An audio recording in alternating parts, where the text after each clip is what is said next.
I would like to give a brief outline of what we did under the physical properties of the soil. We'll now look at the soil texture, grain size distribution, shape, limit, Atterberg limits, and if possible we'll try to cover the last two too. Soil texture, as we said, we define into coarse grained soils and fine grained soils. Gravel and sand are the two constituents of coarse grained soil. Silt and clay are the fine grained soils. We determine the sizes by sieve analysis for coarse grained soil. We use hydrometer analysis for silt. Clay size cannot be found out because it's a colloid and does not settle at all. You need a microscope and we are not interested. You have, as I said, if you look at characteristics, the grain sizes, coarse grained soils are sands and silts, gravel and sands. Fine grained is silts, and these are non-plastic, and water doesn't make any difference in terms of adding. If I add water, the soil is still strong, and so it doesn't matter. But the grain size distribution is very important because how I can densify that. Whereas in fine grained soil, they're all plastic, particularly clays. The effect of water is very, very important, or makes big difference in its behavior. If it's clay, it's also important but not as important in case of silts. And here, in terms of the water, again, relatively less important, the grain size distribution in these cases, but only in case of sand, they're very important. Here is the distribution, as I said. The boundary between gravel and sand is 4.75, between sand and silt is 0.75, and between silt and clay it's 0.02. We subdivide also into different categories to make it coarse and fine fraction. For example, 4.75 millimeters to 2 is called the coarse sand.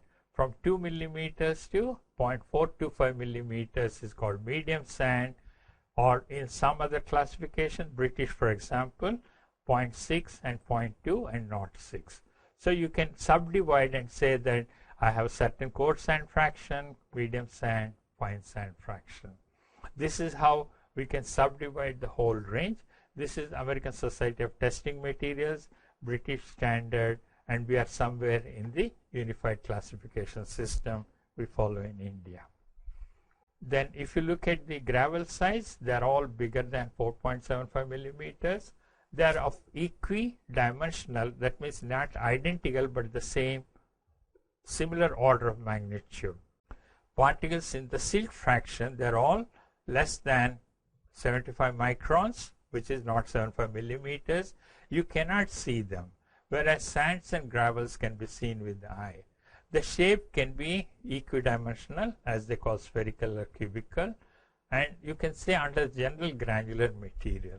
But when you come to clays, they're all very small fraction, less than 2 microns. Their actually shape is flat, plate shaped. It is something like a flat one, or you can see here, this is the one, and they're called cohesive soils. They bond together or stick to each other. The type of clays that we have are classified into 3 ones: kaolinite, illite, and mortmornite. These are the most common types of clays. And here is the sieve sizes. As I said, sieve 4 number 4.75, 10 gives me 2 millimeters, 40 gives me something like 0.425, then 200 gives me 0.75 millimeters. So each sieve size has a certain number corresponding to opening size. This is what we make use in trying to get the distribution. The two methods of trying to determine the grain size distribution are the sieve analysis and the hydrometer analysis. The sieve analysis is for gravel and sand, and the hydrometer analysis is predominantly for silt and not at all for clays. So we have these coarsest sieve, different decreasing sizes. We put them here and put on a sieve shaker. Instead of shaking with hand, we have a machine which shakes, and you can see here the particle sizes. The largest is 4.75, 2.18, 0.6 millimeters, 0.42, 0.3, and 0.075. And whatever is finally collected is at the bottom pan. In the hydrometer analysis, what we do is we take the suspension, and then, as I said earlier, the coarse particles fall first. So you can see all of them are uniformly distributed. After a certain time of 1 minute, there is no coarse fraction here. Then after 10 minutes, even further. So slowly the fractions which are larger and heavier, they fall. So whatever the reading that it gives me gives the density of the suspension minus the particular fraction. Using this and Stokes' law, we try to determine the particle size. What it gives me is the particle velocity, and here is finally what you plot in terms of percentage passing through or finer than a given size against the grain size. As I said, it starts with 1 micron to about 100 millimeters, and you get different distributions. I want you to note very interesting one. This curve starts with something like, let's say, 3 inches, that's about 7 millimeters, and you can see it distributes all over. We call it as well graded because all sizes are available. For example, if I look at D10, it is something like probably here about 0.2 millimeters. D60 is around 9 millimeters. So I have a whole spread. Look at this graph, which is almost steep and vertical. It means there are no sizes bigger than this and no sizes smaller than this. This is called uniform soil or uniformly graded. What you find the third variety is you have one particular size, another. So this is called gap graded. So you have the particles of this range and particles of this range, nothing in between. That's called gap graded. Based on this, we define C uniformity coefficient is D60 by D10, and if uniformity coefficient is high, it's called well graded. If it is less than 3, it's more uniform or not good.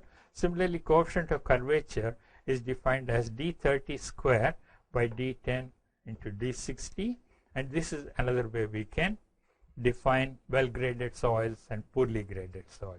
Here you can see if it's constant size, D60 by D10 is 1, all one particular size, no larger, no finer than particular one. They have a lot of engineering applications. We'll see that. If you see the particle size under a microscope, you get different ones. If you go to a river bed and look at it, you get a very good rounded particle, whereas if you break a piece of rock, you get angular one. But in nature, you get the whole range from rounded to angular. So this is called sub-rounded, this is called subangular. It's necessary sometimes to understand or visualize how the particle shape is. These are very rounded, which means very difficult to compact. These have very high interparticle friction. Then we look at the behavior of the fine-grained soil. I told you that Atterberg, the agricultural scientist, he studied the range. If the water content is very high, the soil behaves as a liquid. Then between liquid limit and plastic limit, it behaves like a plastic solid. From plastic solid to plastic limit to shrinkage limit, it's a semi-solid, and then it becomes a brittle solid here. So the transition from liquid to plastic is called liquid limit. Between plastic to semi-solid is called the plastic limit, and from semi-solid to real solid is shrinkage limit. The strength of a liquid, the shear strength is 0. By definition, shear strength is 0. So the soil has absolutely no strength. And that is why sometimes, we skid on a muddy soil, or if mud is there on the floor, the frictional component is shear resistance is 0. In this range, you have small strength here, increasing strength, and then here you have very high strength once the soil becomes very dry. These are the different ones: increasing moisture content, liquid state, plastic state, intermediate boundary is liquid limit, plastic limit, and shrinkage limit. This is a dry soil, this is a fluid-like mixture. In terms of volume, as you can see, As I decrease the water content, I am plotting volume, and you can see the volume keeps decreasing because the water escapes and the soil pad shrinks. And after a certain stage, the volume remains constant. So this limit is called the shrinkage limit. The soil has now become a solid. A solid doesn't change when you heat it. You put a steel bar or rod, it may change slightly but not in engineering sense, it's always a solid. So liquid, plastic, semi-solid, etc. There are two methods, Casagrande method, cone penetrometer method. We'll see how they are. Shear strength in the Casagrande method gives me roughly around 1.7 to 2 kilopascals. It's the smallest measurable shear strength. We only take soil which passes through number 40 sieve. We are not going to determine liquid limit for coarse fraction. So this is the maximum size you should allow. What we do is we take a cup, fill it with soil, make a groove, and you can see that the groove has about 2 millimeter gap at the bottom, around 11 millimeters at the top. And then you drop it over 10 millimeter height by simple lifting and dropping. And after a certain number of blows, the groove closes. So you count the number of blows against water content, and liquid limit is defined as water content at 25 number of blows. Same thing here. This is the base on which we have a simple crank that lifts the cup by 1 millimeter and drops it 25 millimeter. And this is the plot I have, number of blows against water content. And you can see that as the water content is high, the number of blows is smaller. As the water content decreases, the number of blows is larger.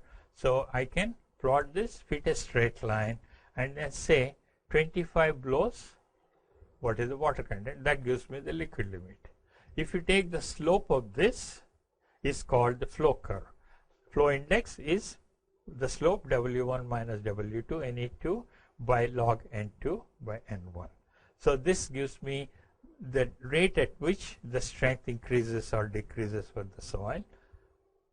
In case if you are doing a project and there are many samples to be tested, we have what is called as a simple point, one point method. I determine only one test and then use this relation to determine the liquid limit. I would not recommend that to you in the first level, but when you are actually practicing later, you can use the one point method. This is the cone penetration method or cone penetrometer. We have a 30-degree cone weighing 80 grams. We put it on the pad here and let it penetrate into the ground, and penetration is about 20 millimeters.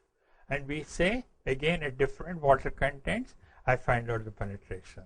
Smaller the water content, smaller will be the penetration, higher the water content, higher the penetration. So 20 millimeter penetration gives me the liquid limit. This is a much simpler test than the other one. Okay. Again, we have the one point method for determining this too. And you can see that it doesn't matter whichever method, as long as the liquid limit is within 100%. There are some soils which have very high liquid limit like bentonite, but we are not going to deal with them. In the normal range, whether I use the Casagrande method or cone penetration, I get exactly the same. In order to do the plastic limit test, I take a pat of soil. Using my hand, I roll it on a glass plate. This is a glass plate and this is the hand, and you keep rolling till it starts breaking. As you can see here, it will not be possible for us to roll it beyond 3 millimeters once it is at plastic limit. So the plastic limit is defined as the water content at which the soil thread with 3.2 millimeter diameter starts crumbling or breaking. So that is defined as the plastic limit. Shrinkage limit is the least volume beyond which it behaves like a solid. This is semi-solid, this is solid stage. This is the limit we need to find out. So I keep a moist soil here, put it here. I know the weight of the cup. I take the weight of these two, so I know what is the volume or weight of the soil, wet soil, and also the volume of the cup is known. If I know the diameter and the thickness. So initially I know the soil volume, I know the soil mass. We keep it, dry it, air dry it first, and then put it in oven, it shrinks. And I would like to know what is the soil volume and soil mass. Mass or weight is not a problem because I can just put this into the balance, find out the weight, subtract the weight of the cup, I'll get the soil mass. How do I get the volume of the soil? By means of mercury displacement. I put it inside a crucible, a large dish, put the sample, pour mercury, and then close it so that I know how much of mercury is filling the cup. And if I know that from the total volume minus the volume of mercury, I can get the volume from the plant. So from there, I can get the volume, and from this relationship, we calculate the shrinkage limit. That is the initial water content. This is the change in water content. Because the initial volume is VI, the final volume is VF, and I convert into the water content. So this is the initial water content minus change of water content gives me the shrinkage limit. Just to give you an idea, these are the ranges. Most soils will be having somewhere between 10 to 100, 200. If you have black cotton soil, you may expect 100, 120. So these are the ranges of liquid limit. These are the ranges of plastic limit. As I said, black cotton soil has a mineral called montmorillonite. It has a very low shrinkage limit, maybe less than 10. Whereas most other soils are not expansive, so you have no problem with them. Then I said plasticity index is defined as liquid limit minus plastic limit. We also have another very interesting one. This means the range from liquid to plastic is the range where the soil behaves like a plastic material. Another very important parameter is called liquidity index, natural water content minus plastic limit by plasticity index, which is nothing but liquid limit minus plastic limit.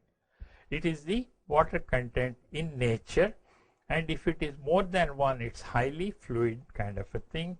Most of the time liquidity index is between 0 to 1. If liquidity index is less than 0, it's a very stiff material, it can be sheared easily. So please remember, we need to calculate plasticity index. After you calculate liquid limit and plastic limit, find out the natural water content at the site, calculate liquidity index. This gives me an idea. In nature, the soil can be in any state, and that gives me the one. Okay, we define activity as plasticity index by the percentage of clay fraction, and that gives me an idea of what kind of soil it is. So normal clays activity is between 0.75 to 1.25. If the activity is less than 0.75, the clays are inactive. If it is more than 1.25, they are active. And so that gives me another index of trying to figure out how the behavior is.